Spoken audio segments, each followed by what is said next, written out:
Hi, hello. I want to plead that you watch this video till the end. If you don't watch till the end, you will misunderstand what I am talking about in this video. Thank you and God bless you. All right, good morning, good afternoon, good evening. This is the End Time Truth Television channel. We urge you to subscribe to the channel, activate the bell icon by selecting all so that the next time we upload a new video, you will be among the first persons to be notified by Google. I'll be seeing you in the next video. Till then, shalom.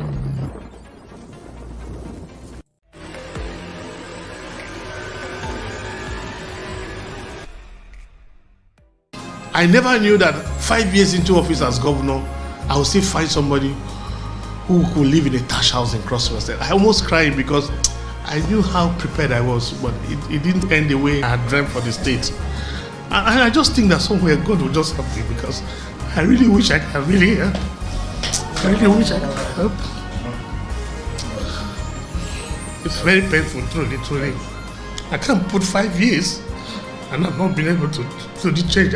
Hello, good morning, good afternoon, good evening. God bless you. Wherever you are listening to me from, I bring you greetings in the name of our Lord and Savior, Jesus Christ. I will play you a video that got me thinking. The man in the video happens to be one of the governors in this country, and why my attention was drawn to this video is that I have never in my entire life seen such a leader in this country. Now, when I mean leadership, I mean both politically and probably religious. So this governor was addressing the members of his cabinet, and at some point he couldn't hold himself. He actually tried. He fought tears in order not to, cry in the public. But guess what? This man cried like a baby because of what he perceived was a failure on his own part. But believe you me, he did not have a hand in whatever he looked at or considered as a failure, but only that his expectation was that he was coming to change the lives of his people. And so few years down the line, he cried. I'll let you watch the video and we'll come back to compare that and contrast it with some of the leaders that we have, even our religious leaders. Don't go anywhere. Please stay tuned. I will be seeing you at the end of the video.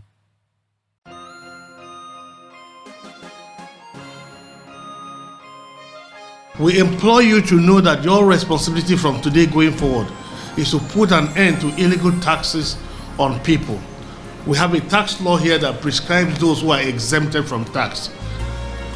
All those categories of people and those that from time to time may be so announced by the governor, including every single hotel that has less than 50 rooms in Calabar and in the whole state, today are exempted from payment of tax.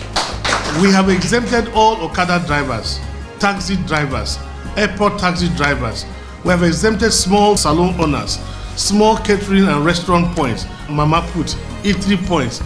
All those small basic survival people selling of produce, struggling to make a living, they have been exempted today from paying tax. We have exempted them because it is better for me as a governor that I rather task my brain than to tax my people. And great perseverance, you have the right for anybody who comes before you to demand tax. You have the right to say, stop, the governor have said we should not pay tax. Why will a small person carry banana from his farm to go and sell, and produce people are there taxing him for produce? Why would somebody carry granite to go to market and somebody is putting a checkpoint on the road and collecting money from the granite seller? This is not Ben Ayade, this is not my nature. I am not wired for this insensitivity to a weaker person. I have abolished produce tax. Let farmers earn their money, let them keep their money. Because you didn't give them fertilizer, you did not irrigate the soil, you did not prepare the soil for them, you did not do the land clearing for them. Why do you want to tax them? Why do you put pressure on that, your small brother or sister, whose situation is much worse? Why will we expect That people who don't have scholarship for their children, who don't have good schools, they struggle to pay, struggle with the uniforms, struggle to have security in their small businesses, struggle to get water with their borehole, struggle with generator, and government is providing almost nothing to come back to such people and tax them. I think this is the greatest injustice. I never knew that 5 years into office as governor, I would still find somebody who could live in a thatch house in Crosswest. I almost cried because I knew how prepared I was, but it didn't end the way I had dreamt for the state. And I just think that somewhere God will just help me, because I really wish I could really help. I really wish I could help. It's very painful, truly. I can't put 5 years and I've not been able to change. So you have watched the video, and I want to quickly put a disclaimer here, or how do I put it? Now, I'm not doing this because I want to criticize our church leaders. I'm not doing this because I want to criticize the church. I'm not doing this in any way, but I'm just like, what if? And that if is, what if we have had prominent religious leaders, church leaders, general overseers that are as humane and as kind as this man? Now, this man is a political leader. But like I said, in the prologue, that I've not seen such a leader before, not in politics and not in religion. I've not seen this kind of a leader before. There may be everywhere, and some of them may have other ways of expressing, what he expressed. But I'm just saying that I've not seen. And when I said I've not seen, I mean that I've not seen. And I asked, what if some of our mega church founders would have this kind of a heart? What if some of our big men pastors would have this kind of a heart? What if we will have a pastor that will look at some poor people amongst them, just like this man, exempted some persons, some little low-income earners from paying tax? What if we will have some of these are big churches, the leaders, now exempting some of the poor people amongst them in their midst, from having to toil and labor so hard in order to send their children to school? Now, make no mistake, somebody may be expecting me to say, what if they are exempted from paying tithes and giving offerings? I'm not talking about that. Tithe and offering, I'm not going to speak anything against anybody paying tithe and offering. I find it biblically, to some of us, it is not sitting well. Some of us say it has passed. It is in the past now. So I'm not talking about giving of offering and paying tithe. Now, that is, what anybody should do based on his or her own conviction. But what I'm saying is that we look at the example of this man, that if this man had any power, so to speak, to change the lives of the entire citizens of his state, he would have single-handedly done that. Now, we look at our churches, we look at our big papas of faith, we look at our, the mega churches today, and all I find is competition to outdo the other.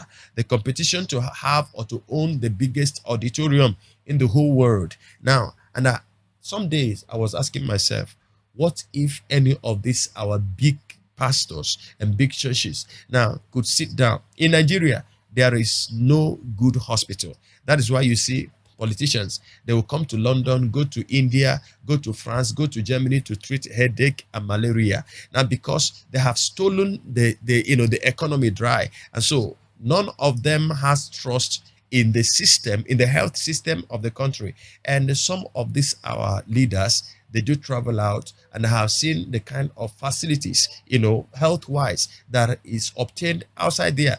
And, when somebody came out and was bragging that he had 3 private jets, I was like, what if the money for 2 is converted and some other funds added to it to build a very high standard hospital that would probably put pressure on the government officials, on the politicians that are stealing the money in the country. Now, what if this is a possibility that one of the pastors would just have this dream and say, I'm going to build a standard hospital, and if they don't trust, though we have intellectuals in our midst, if they don't trust blacks managing it, if they don't trust that, people here will not be faithful or will not faithfully manage it, and they bring an expert, from the overseas to manage these facilities. Now, what if that? Now, in this place, there is this thing they call Islamic banking, that the if you are a member of that sect, of that faith, and you're qualified, you can go there and get loan and without interest. And I've been thinking, what if, just what if this papas, this men, of God, I love them, I'm not criticizing them, I have utmost respect for each and every one of them, I love them. I'm a Christian and I believe that they are Christians. But what if they have sat down and say, let us also have a banking system that can help the Christians, that can help the believers, whatever criteria they will put in place, to determine who qualifies to get what from the bank, because many people's lives will be changed and tithe and offering will increase. Just what if?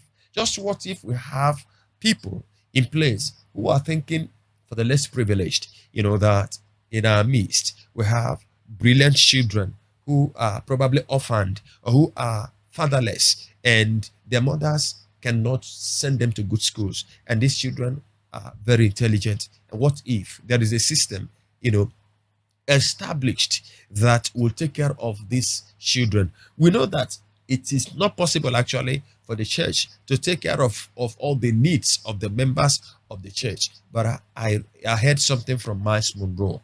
Miles Monroe said something. He said that when a church leaves out developing human capacity, building the members, and starts building structures, that church has ceased being a church. But today, that is what we are seeing. The competition to have the largest auditorium is rife. Meanwhile, I'm not saying that it is bad, but we can still afford to establish industries in the name of the church. Now, credit to them. So many of the big churches have schools that have from nursery to higher institution level.